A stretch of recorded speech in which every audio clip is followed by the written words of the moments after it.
Welcome, gather round the fireside and listen to a tale of Fionn McCool, Cú Cullen, Deirdre of the Sorrows, Gráinne Wail. From giants right down to fairies, of both the trooping and solitary, and those who are sometimes scary. Anything goes by the fireside. Yeah. Fireside, the Puka fireside, the Merrow fireside. Kings and queens fighting heroes, don't you run from the fun, there's no need to hide. Sit by the fireside.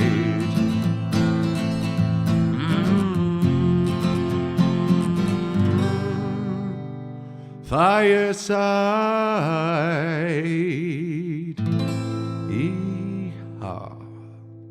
Hello and welcome to Fireside, the Irish storytelling podcast. Each episode of Fireside we take a story from folklore or mythology, retell it and have a chat about the tale itself and about the craft, culture and history of storytelling. My name is Kevin C. Olahan. I am your host and your Fireside Bard. Welcome to episode 87 of Fireside. Today on the Irish Storytelling Podcast, we're going to be telling the story of a poor farmer who goes on a magical journey to the Scandinavian lands. But first, I want to give a huge welcome to any new listeners. You're very welcome along to the Fireside.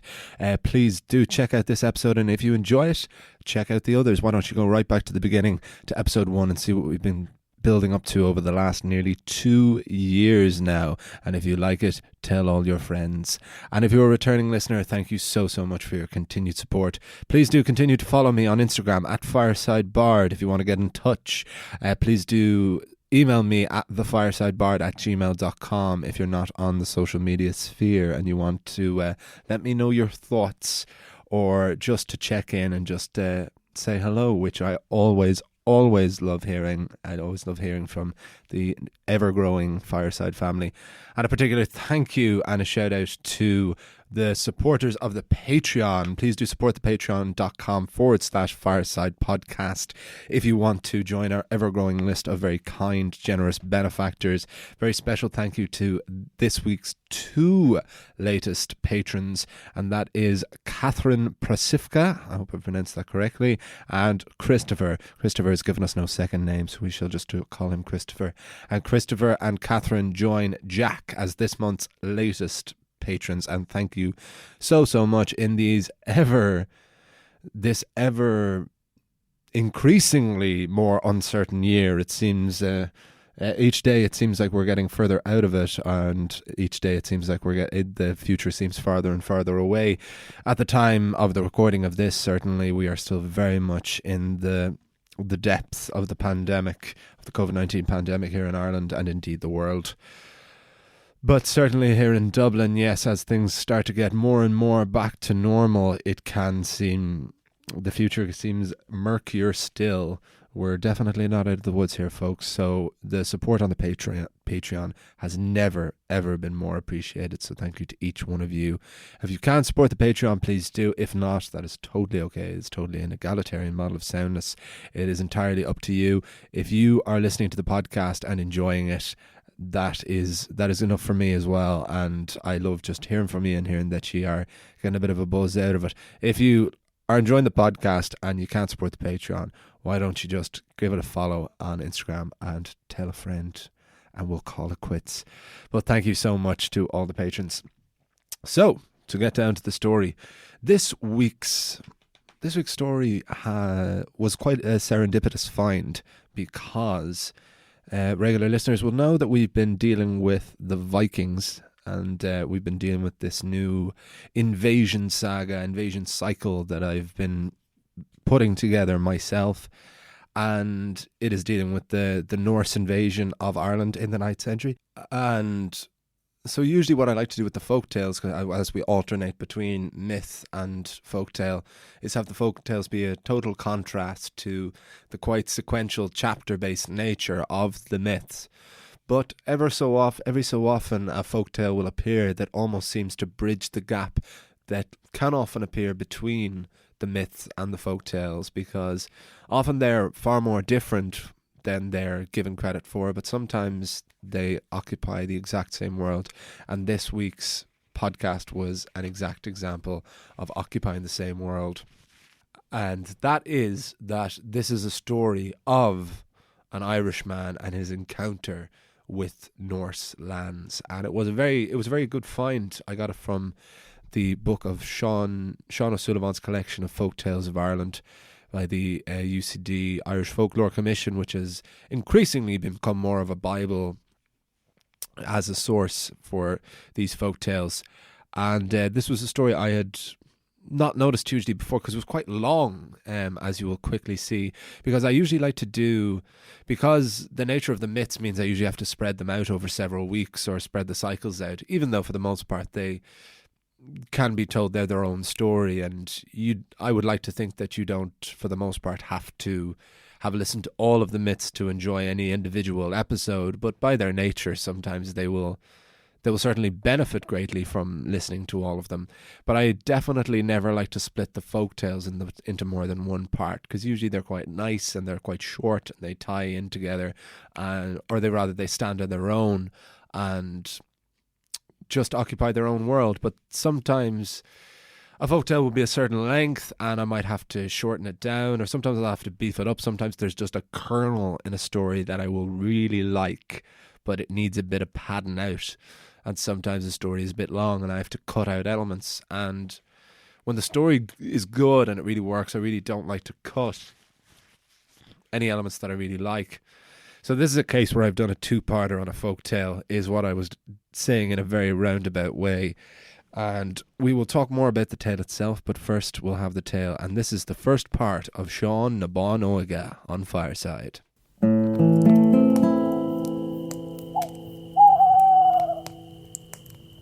Seán na Bánóige. Once upon a time, in the townland of Bánóige in West County Kerry, there was a poor farmer named Seán O'Shea. Seán married and had a sack of children, and his debts only grew and grew. The encroaching poverty marred any joy and happiness and fulfilment brought by his loving family, and one day Seán simply had enough. He said to his wife Dervla, "This is no life. This is no way of living. This is not what I signed up for.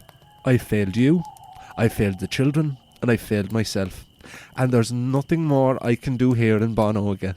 So I'm going to have to go." "Go?" cried Dervla. "Where will you go? What will become of us?" "I will send every penny I earn to you and the children.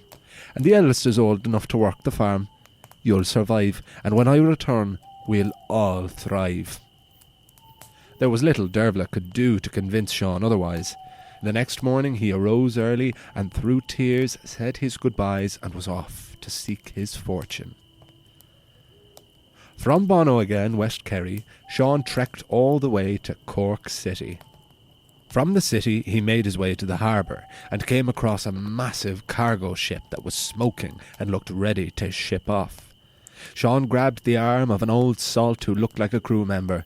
"Excuse me, where is that ship bound for?" "We're a timber ship bound for Loughlin." Loughlin was an old Irish word for the Viking capital of Norway. "And who is the captain of this voyage to Loughlin?" asked Seán. "Why, Captain Mackey." "Well, I'll have to have a word with this Captain Mackey, Irishman to Irishman." It was not hard for Seán to spot the captain, considerably better dressed than any of the sailors as he was. "Captain Mackey, my name is Seán O'Shea, and I've left my wife and family in West Kerry in search of fortune. I have no money to pay for passage, but if you take me on as a sailor, I will work twice as hard as any man here." The captain let the slightest of smiles grace his bearded face. "I am always keen for a good extra pair of hands. We are at the mercy of the wind and the tide, and the cargo is not even half loaded.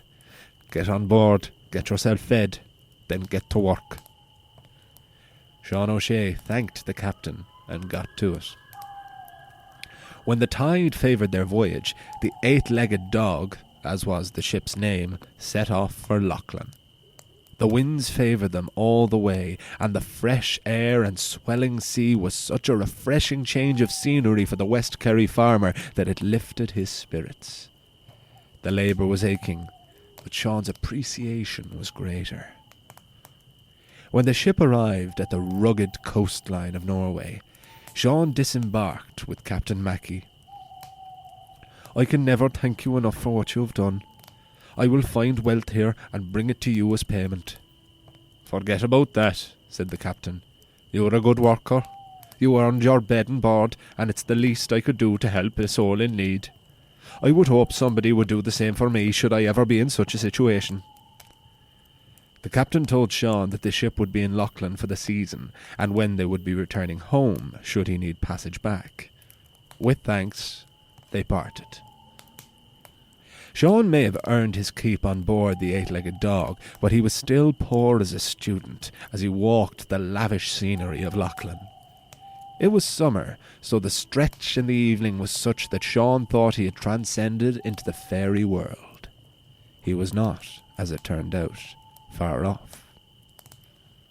Seán passed hotel after inn after hostel, growing more and more tired and hungry with each step.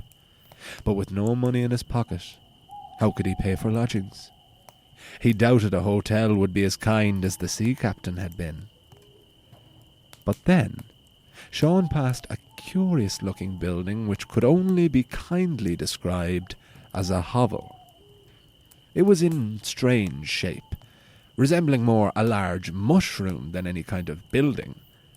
Seán said to himself, "It's not pretty, but I don't think I have much choice. If there's anywhere that's in my price range, it's this kip." Seán O'Shea pushed the creaky wood of the hovel door and entered.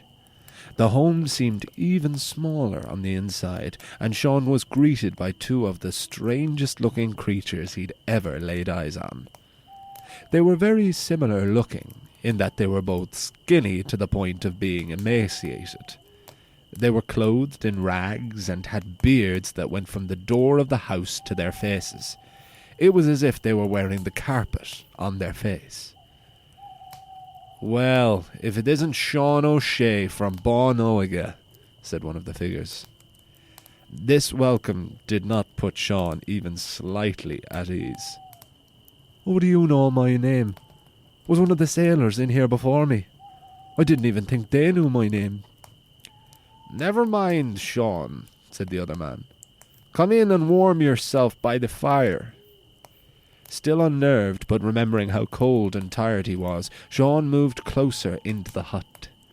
He nearly sat on a stool before realizing it was already occupied by a woman. This woman was as old as the two boys, and just as ragged and hairy. "Oh my," said Seán. "My apologies, I didn't see you there." "Ah, don't worry, Seán, that's only Sybil. Sit down and she'll make you something to eat." "Oh, that's really all right." The growl in Seán's stomach prevented him from even finishing that sentence.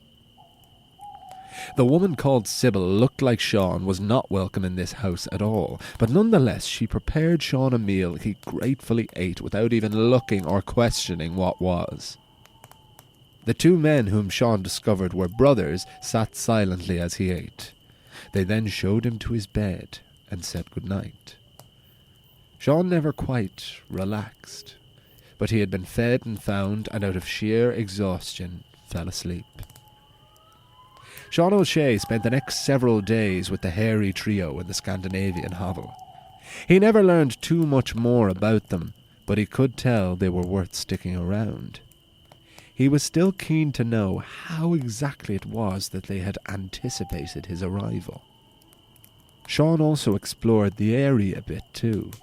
It was mostly thick, rich wood, often as dark as the mushroom shack.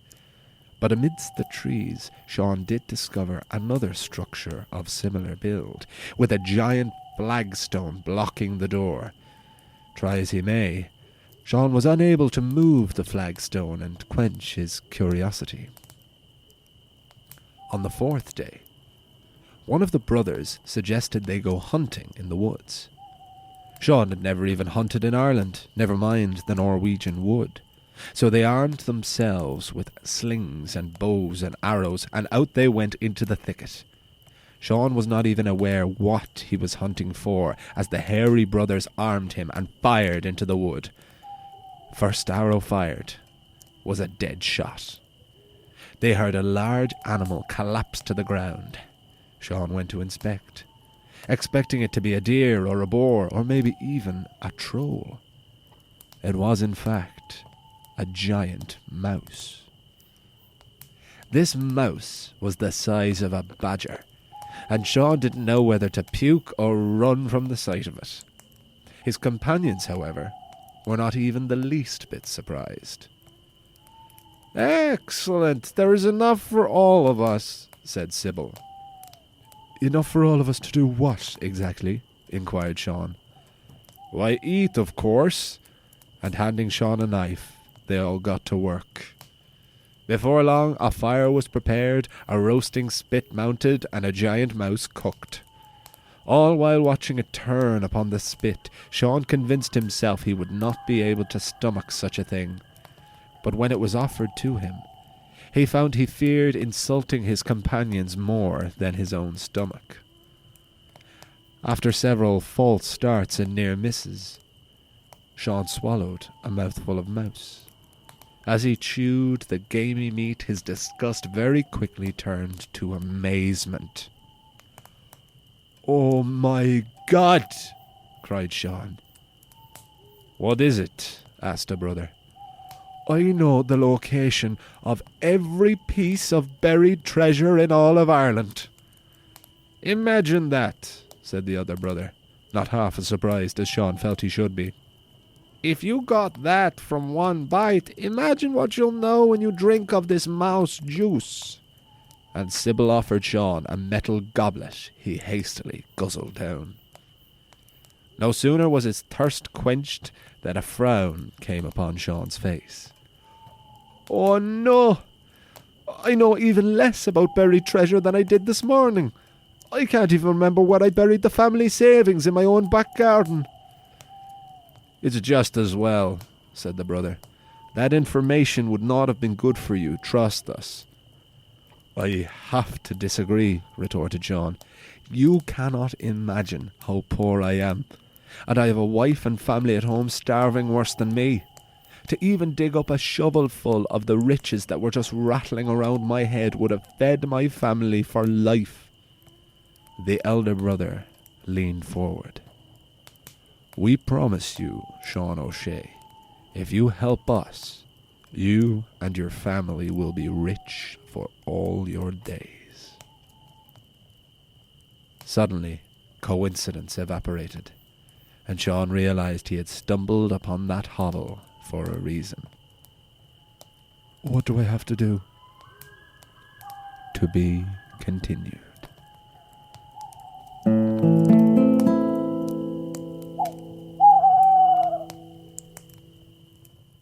Folks, as you all know, Fireside is a proud son of the Headstuff Podcast Network, which is Ireland's largest network of independent podcasts and a loving home for the creative and indeed the curious.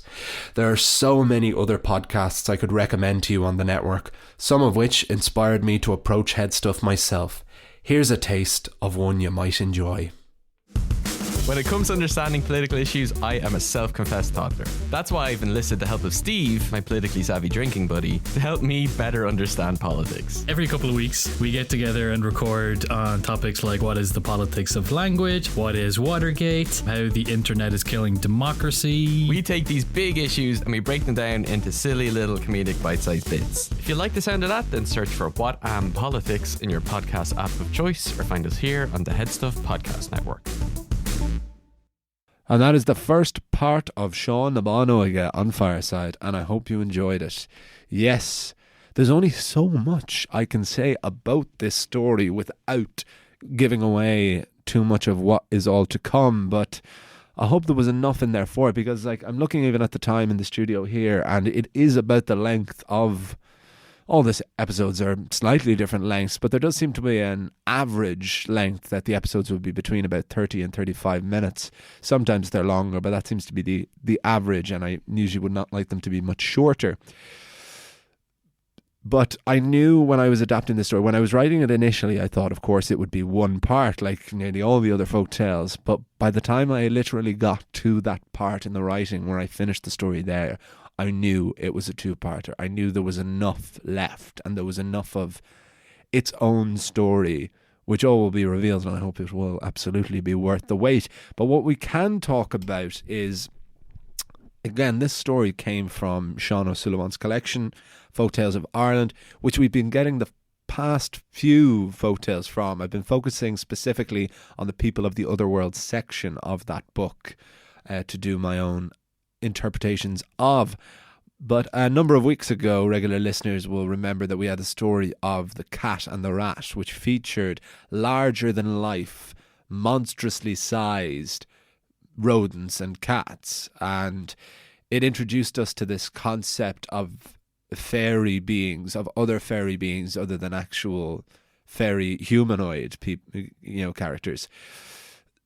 And so a couple of weeks later, we have another RUSs, as they would be called in The Princess Bride, the rodents of unusual sizes, where we have this giant mouse. Let's talk about the mouse in the room, which is this prophetic giant mouse flesh, this enchanted, fairy, otherworldly mouse, that if you partake of the flesh, you will know the exact location of every bit of treasure in Ireland.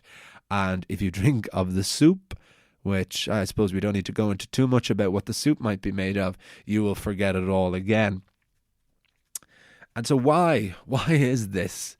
Well, we mentioned on, if those listen to the episode on the 3 Laughs of the Leprechaun, which also came from this section, I talked a little bit about how the myth of the buried treasure at the end of a rainbow associated with leprechauns, the pot of gold, as it nearly turns into ash in my mouth as I say, that legend came from buried Viking treasure. I discovered quite recently that the Vikings and the Scandinavians, when they were over in Ireland and occupying the country for about 200 years before eventually either assimilating into Irish society or leaving again, they buried a huge amount of plunder throughout these hills.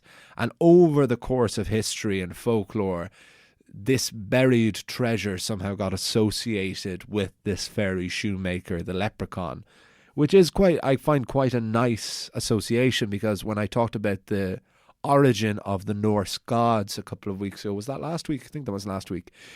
We spoke about the Bifrost, which is how the Norse gods travelled between worlds. It was also known as the Rainbow Bridge.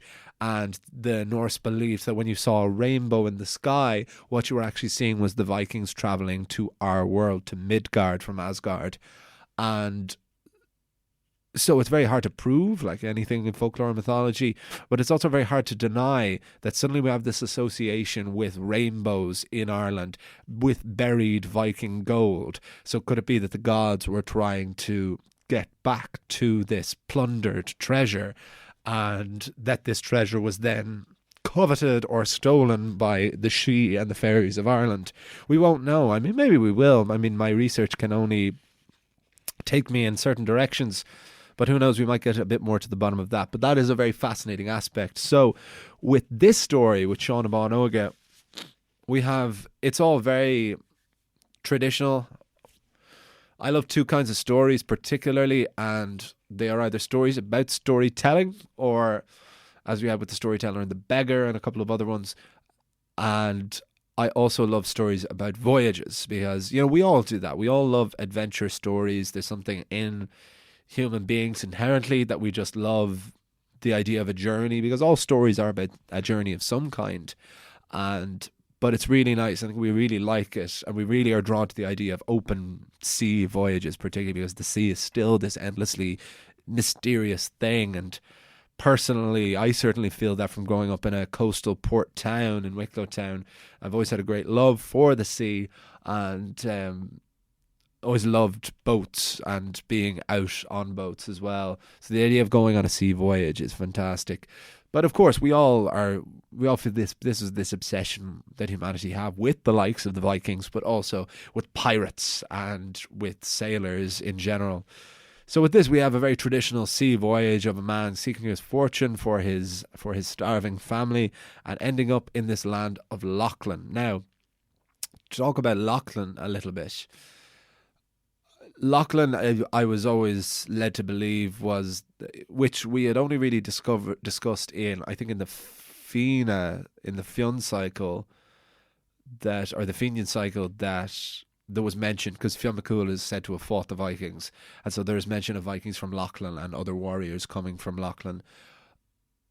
I was always led to believe that Lachlan was Norway, which is certainly what I've gone for in this story. I have recently heard another theory that that's not quite as definitive as we once thought, and that Lachlan was also a name thought of for the Hebrides, which are the disputed islands off the north coast of Scotland that, I mean, apologies to anyone from the Hebrides or indeed from Norway or Scotland. I'm not actually sure what the crack is with the Hebrides, but that they are either owned by, that the Hebrides are owned by Norway now or are owned by Scotland. I'm not sure which. But needless to say, there is a huge amount of both cultures and a very unique place they are, and a unique heritage that they share of Celts and Norse lineage. And so that's quite interesting. That potentially changes things, because this story could very easily take place in either the Hebrides or Norway, because it ultimately is just about it being a mysterious island that is home to these three individuals who have expected Seán na Bánóige's arrival. And I got gone into a huge amount more without spoiling later parts of the story. We can talk about all that when we do get to part 2. But what I will say is I'll start asking these questions. You know, who are these? Why did they know he's expecting? Why did they have absolutely terrible Scandinavian accents? I do apologise if I do have any Scandi listeners to this podcast for my bastardised attempt at doing a more Nordic Scandinavian accent, which I'm probably just basing from episodes of Vikings, which is more for...